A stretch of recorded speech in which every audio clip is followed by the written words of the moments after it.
Okay,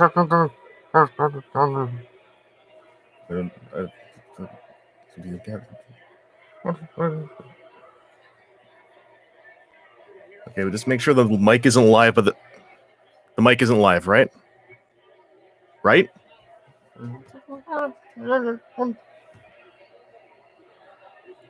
I won't have my mic live while they're all making this much noise. I'm an expert.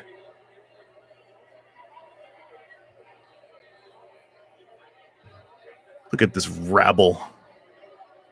It's wide-eyed and staring. They don't know anything, not the way I do. Can't wait to rake in the book deals off this one. Where's my water?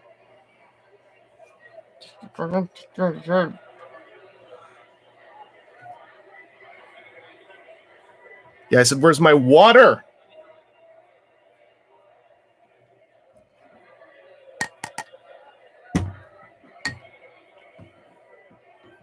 Thank you. God.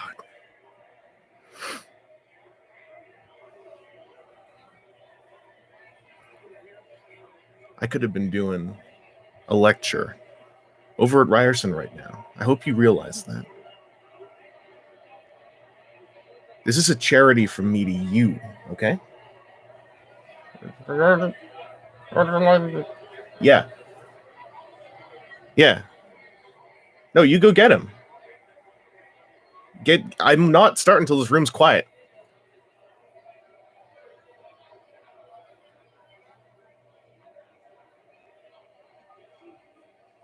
God, I hate seeing this many friggin'. Look at them just dead-eyed staring back at me. I can't believe it.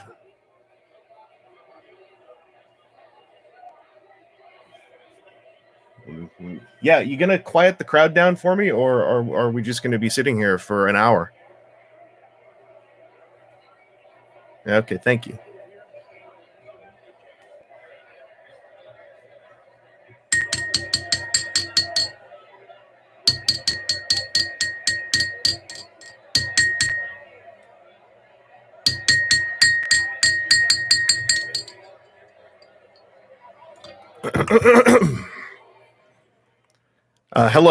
Hello. I'm so happy to see so many people here. Boy, nothing fills me with glee like seeing all of your bright-eyed and frankly inspiring faces out there. I actually I was asked by a prestigious university today, like, would you please come and give a lecture about the nature of upcoming construction efforts going on in the East York area, and I said no. I have something more important to do. I have a place to be with the people I love and that I respect and that I think the world of, to talk about the most important topic on the planet. And I'm honored and thrilled to have been invited here. And I wouldn't want to be anywhere else in the world. Absolutely nowhere else. So I've been brought in here as a Transformers expert. That is, my expertise is in the Transformers. I know everything. And there was some news that came out recently, and excuse me. This is lukewarm. You've got. I told you I want this. I need it ice cold. I need a slight bit of carbonation. So sorry, it's had to frog in my throat. I'm always a little bit nervous when I get to sit down and deliver a talk in front of my peers and frankly my friends. So the Transformers, there was a new live action film coming next year, and we had some information dropped that frankly no one else is qualified, let alone knowledgeable enough to really dig in deep onto the banquet of information we have to chew on for the next If today's the 22nd, the next 367 days, frankly. So Transformers, Rise of the Beasts. Now, this is the 7th live-action movie by Hasbro, E1, and Paramount Pictures. The release date is June 24th, 2022. This year is 2021. 2022 is 1 year from now. And 2 days. The events of the movie will take place in the year 1994. Now, 1994, if we speak purely numerically, that was 27 years ago. And the location of the film? It's Peru, which is located on the planet Earth. The on-shooting locations will be at Machu Picchu, and Canada. Canada will stand in for Brooklyn, New York, also on the planet Earth. Now, we didn't get to the best parts yet, okay? Check it out. In the expertise world, as an educator and as a high-thinking mind, this is what we call the jump coming up next. Now, obviously, there are some out there for whom you'd need to say, okay, warning, spoilers. Because, you know, some folks like to not know a thing about a film before some folks don't even want to know what the film's called before they see it, like, quite frankly. But I know that because we're all here for the sake of education and high thinking minds, for scholarly discourse, we can just proceed. Now, I will note, there are always additional notes and clarifications coming up when these kind of information sessions take place. And so we're operating from what we have, you know. But this is what we could call the start of the event, the conversational educational event that you've all come here to see today. Now, we were going to have a moderator here today from Vanity Fair, Anthony Bresnikan, along with a couple of other, you know, we not experts, obviously. That's who I am. We were going to also have a one Lorenzo de Bonaventura and Stephen Capel Jr., son of Stephen Capel. But there's only so much time in the day. There's only one mic here at the podium, and I mean, really, if we're going to pick someone to talk, it's going to be me, right? I mean, that's why we're all here, to hear some expertise. And you know, that's just to lay out the groundwork of what we're going to be talking about today. I will say, Stephen Capel Jr. was hitting high school when Beast Wars came out. That would mean that he was, let's say, if he was hitting high school at age 13, Beast Wars was 1996. That means he was probably born in 1983, roughly. I mean, that's a piece of information that not a lot of people have really got spreading around out there. And again, that's why I was brought in to speak about this by our fine hosts here on YouTube.com in Toronto. Getting into the nitty gritty of the information available to us about this film, there are factions in the various fictions of the Transformers, and one could surmise just from the flavor of the air that when thinking about Transformers: The Rise of the Beasts, Maximals, Predacons, Terrorcons, Autobots, and Decepticons, all faction symbols, you can sense it in the air. If you have the level of expertise I have, you can taste it in the wind when you open your mouth and inhale. Now, Stephen Capel Jr. is the director of the film, who did Creed, and in his own words, Stephen Capel Jr. understands nostalgia while bringing new stuff into the mix. This story of this film continues the 2018 Bumblebee movie, and this film is therefore set in 1994, which is a year in the future of the timeline of the Bumblebee movie. But as always, the story is tied into human civilization. And this time we have Incas. Their traditions and way of life are explored through Cybertronian eyes.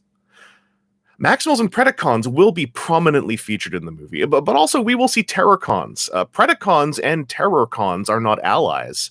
The Terrorcons are the main baddies. Predacons are reptilian in nature and are the enemies of the Maximals. Meanwhile, Terrorcons are a threat to them all, but more in opposition to the Autobots. Now, I realize that some folks want to get some deeper analysis here, and usually I would not go that far into this because it might be a lot to process up front, but what I can say with some authority is that could be excellent if delivered with skill, but a disaster if executed poorly. Optimus Prime is the lead character, which I guess you could say that's why this is not being called Bumblebee too. His alt mode is an upgraded version of the G1 look from the Bumblebee movie, and you might want to think Bumblebee movie Earth mode with a gray torso, gray windshield flaps, and gray upper shoulder parts that lead into the smokestacks. Peter Cullen will once again resume his voice acting duties. This will show how Optimus becomes the leader he was in the Bay movies, and why he has a connection to Earth and humans, even though the Michael Bay movies, as all scholars and not just experts, but the common layman know, have nothing to do with the film that we are talking about right now. Now, before I dig into the role of Optimus Prime, one should also look to a couple of other characters here. Bumblebee, being in the film as well, it will be a classic Camaro with off-road extensions. A second-gen 70s Camaro, but raised with Z28 badging, external framing, chunky wheels, and a light top on a light bar on top. Sorry, it's this water they've fashioned me with. It's frankly a little bit under par, but what can you expect from a rinky-dink operation like YouTube.com? A light bar on top, a la Ratchet. Now, Optimus Prime and Bumblebee's inclusion in the film, fairly predictable, and there's not really much I think to dig into here because there's nothing in here that isn't really deviating from what's written on the can. You buy a can of tomato soup and you expect some tomato soup inside. But the more interesting stuff to really dig into here is Mirage is in the cast as a silver and blue Porsche 911, and his characterization is similar to Age of Extinction Crosshairs. He's anti-authority. He can turn into multiple types of vehicles. Is what we were provided with as the information. Given the source, it is sadly rather vague and unclear if that means talking about the fact there are many Mirages in the intellectual property, or if he has multiple vehicle modes in the movie. Now, having Mirage in here as a Porsche, there's a very clear message to me that comes from that, which is that could be excellent if delivered with skill, but absolutely a disaster if executed poorly.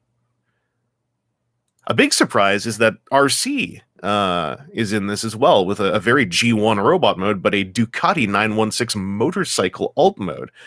Red with rose pink and white highlights, a classic head, but a Ducati bike, a racing number on the leg. Now, the racing number on the leg really is the thing I want to peel open here and get into some of the layers, because there's a lot to speak about to that you might not really realize if you're not on the level of expertise that a handful of we academics are.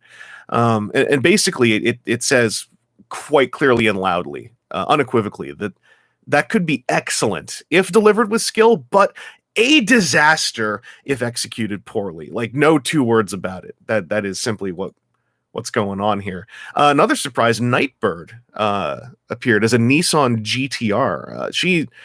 She is also a Terrorcon, purplish gray in color, and a modernized version of the G1 character of the same name. Now, Nightbird was in G1, and I know what some of you are saying. I never had a Nightbird toy. Well, there actually was no Nightbird toy in the 1980s or the 1990s. So it's pretty easy for average Joe public to say, oh, Nightbird? Don't you mean Night Racer? But no, we mean Nightbird.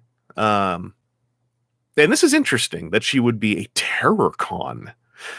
Um, Before I dig into Nightbird, you've got to go to the other piece of terror con information we have, which is Scourge, the leader of the terror cons, a trophy hunter. Much like Lockdown from Age of Extinction, his trophies are from those he kills, ripped in insignias bearing faction logos that are then quote unquote tattooed onto Scourge's body. 4 smokestacks on his back, all smoking. A claw hand with electricity. Black and gray tone with orange pops. Not black convoy looking, but probably a truck due to the smokestacks in the yard is something that we were able to... We did reach out to some of the engineers in the community and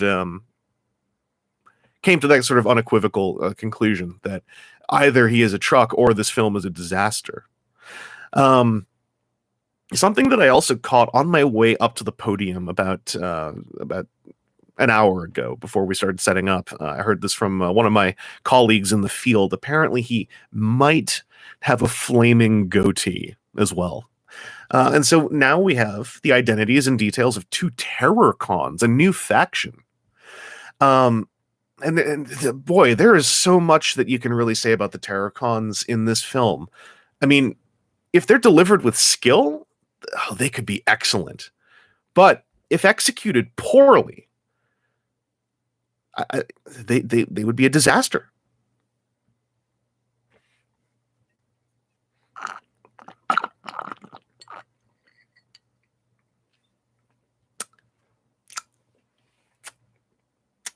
Okay, turn the mic back up. I'm done with the okay. Hey, sorry, I had to take a little water break there.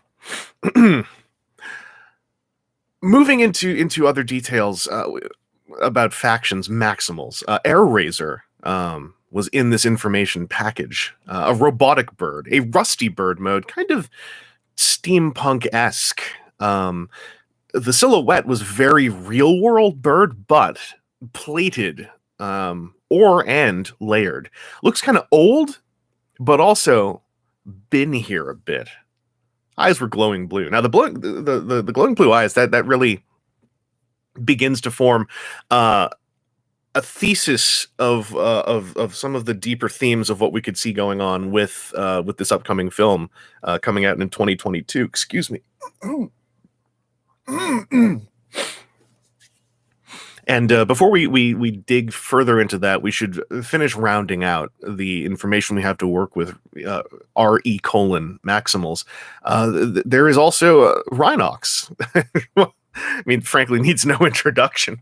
Rhinox is very rhino-shaped. And I see someone in the back actually has fainted.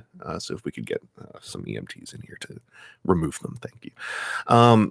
Very rhino-shaped, as I said, but plated also a little steampunk.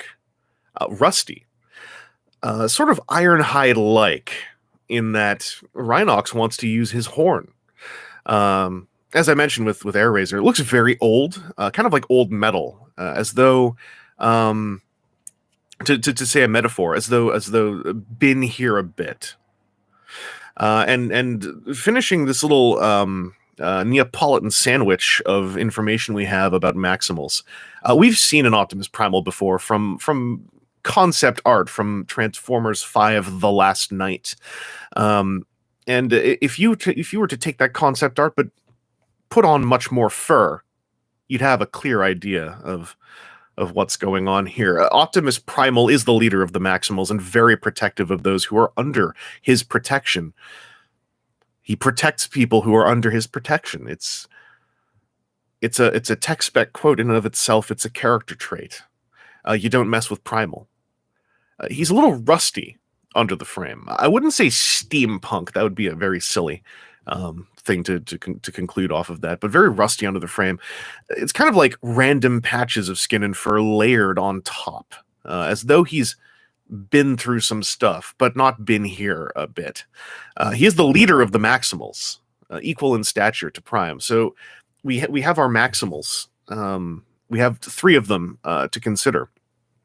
And I mean, this is bombastic news. This has been rocking the grapevine, and there is so much to say about this. So sit back and get ready, because I've been studying this for a couple of hours, and I've concluded that number one, if these are the only three Maximals we have, Air Razor, Rhinox, and Optimus Primal, if delivered with skill, it could be just excellent. But it will be a disaster if it's executed poorly, that cast. But as for the details of each, I mean, Air Razor, as a rusty bird who's been here a bit, could be excellent if delivered skillfully, but done poorly, a disaster. Now, Rhinox and Optimus Primal sort of fall into the same category here with where we the experts are sitting right now, which is that, and you have to look at them together. They could be excellent if delivered with skill, but just a disaster, absolutely a disaster if executed poorly. And as for the Predacons, we have not been furnished with any information about them at this time. Is there something? Did someone leave the window open? We're gonna talk. Okay, turn the mic off. Hang on, sorry, I gotta just confer about there's a little tech problem there with the soundboard. Is the mic off? All right, you're never working in this. No, I'm talking. You're never working in this field again. You know, I'm a giant in this industry, and you are nothing. You're a flea. All right, you're not even a fly, because a fly can reach to the heavens. You are an earthbound nothing. Remember that, and bring me some water. Turn the mic back on. Hey, so sorry, as I said, we had some technical difficulties. I'm rolling into sort of the end of the information we have here, because we have not been outfitted with, sadly yet, any information about Transformers: Rise of the Beasts, the Predacons. But once we get some more of that, then your experts will immediately have what you should think ready to go once we have some further information input. But we do have a little bit of information about human characters in the film. First up would be Dominique Fishback as Elena, a researcher of artifacts who works at a museum, but her boss keeps stealing her thunder. And we have Anthony Ramos as Noah, a father figure to a brother and ex-military, trying to find his way, good with electronics, trying to get by. He was a Beast Wars guy. He name dropped some characters before we told him there was no room for him to sit in on this panel, but it was cute. It was cute. They're both from Brooklyn. They're both happy to, they have human lives.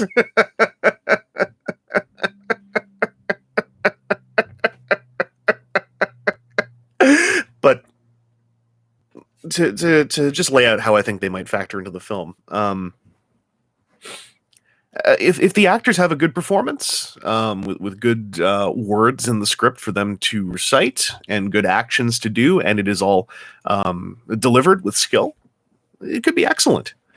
But if the actors are poor, if they're given nothing good to say that can't be brought up by an excellent performance, if the execution is poor, it could be a disaster.